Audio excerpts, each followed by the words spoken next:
Hello there.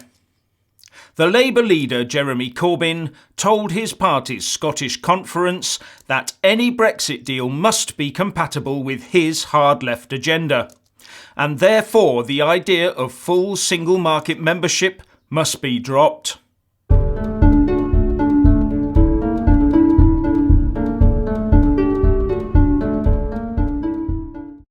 Speaking at the conference in Dundee, Jeremy Corbyn said that for Labour to be able to follow through on such radical plans as nationalising the railways and putting a stop to employers importing cheap workers, then the party would have to reject full EU single market membership. Unsurprisingly, this has not been well received by pro-single market members, who claim that there is no left-wing case for leaving the single market, that membership would not prevent state-run utilities and railways, and also that it was the Labour Party's job to challenge anti-immigrant sentiment. The Telegraph quotes Mr Corbyn as saying, "The European Union is set to make changes of its own in the coming period, especially in relation to the rules governing Eurozone economies and the rights of temporary migrant workers. It would therefore be wrong to sign up to a single market deal without agreement that our final relationship with the EU would be fully compatible with our radical plans to change Britain's economy." And Politico reports, "A Labour government would pursue a Brexit deal without single market rules and directives pushing privatisation," Jeremy Corbyn said Friday.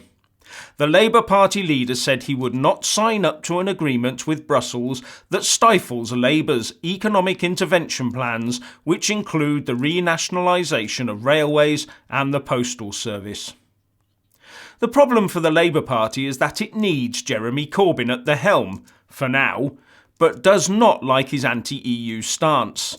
How much longer can this go on before the cracks not only show, but cause major ructions within the party? Also bear in mind that they are going to need to articulate their Brexit policies in the next Labour Party manifesto. Now on to the US, Donald Trump and steel tariffs. Now this one has got the EU Commission in a bit of a tailspin.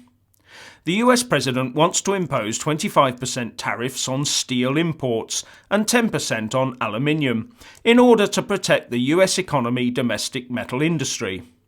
The EU wants a special exclusion from this, but the UK Trade Secretary, Liam Fox, said he would use a Washington trip next week to try and get a UK exemption from the tariffs. Fox will travel to Washington next week and will be making the case on behalf of the UK and on behalf of British industry, May's spokesman Max Blaine told reporters in London on Friday. It would be a matter for the US to decide on exemptions, reports Bloomberg.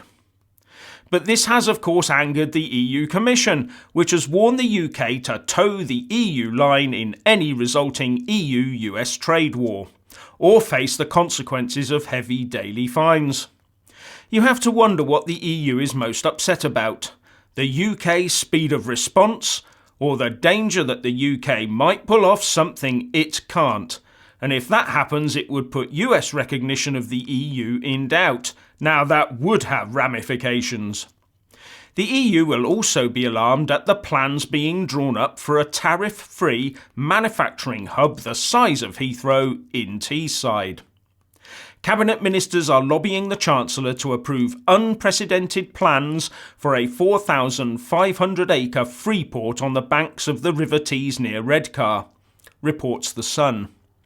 The free port, or free trade zone, would sit outside the UK for customs purposes, and this would allow companies to import raw materials and components free of tariffs, then re-export them. According to a paper written by the Conservative MP for Richmond, Rishi Sunak, for the Centre for Policy Exchange in 2016 called The Free Ports Opportunity, a free port is an area inside the UK geographically, but legally outside of UK customs territory. Goods can be imported, manufactured or re-exported inside the free trade zone without incurring domestic customs duties or taxes. These are only paid, often at reduced rates, on goods entering the domestic economy. The paper goes on to say that there are about 3,500 free trade zones around the world, employing 66 million people in 135 countries. The United States is home to over 250 free trade zones, which employ 420,000 people and handle $750 billion worth of merchandise.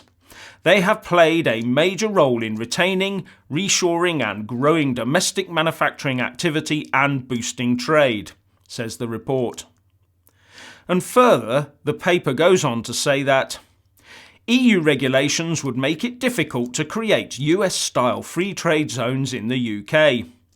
The United Nations has concluded that free trade zones as originally conceived do not exist anymore in the EU.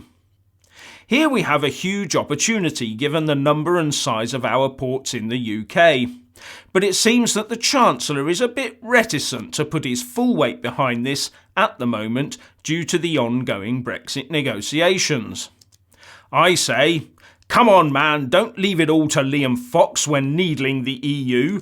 Get behind the United Kingdom and let's get this post-Brexit UK on the real road to prosperity.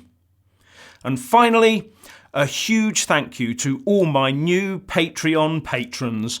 I've left a link below where you can find out more about this.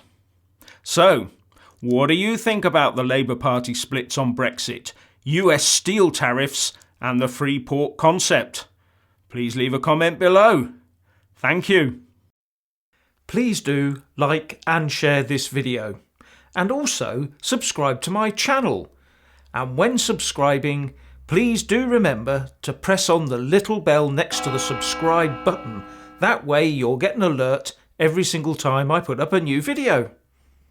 Thank you very much for watching.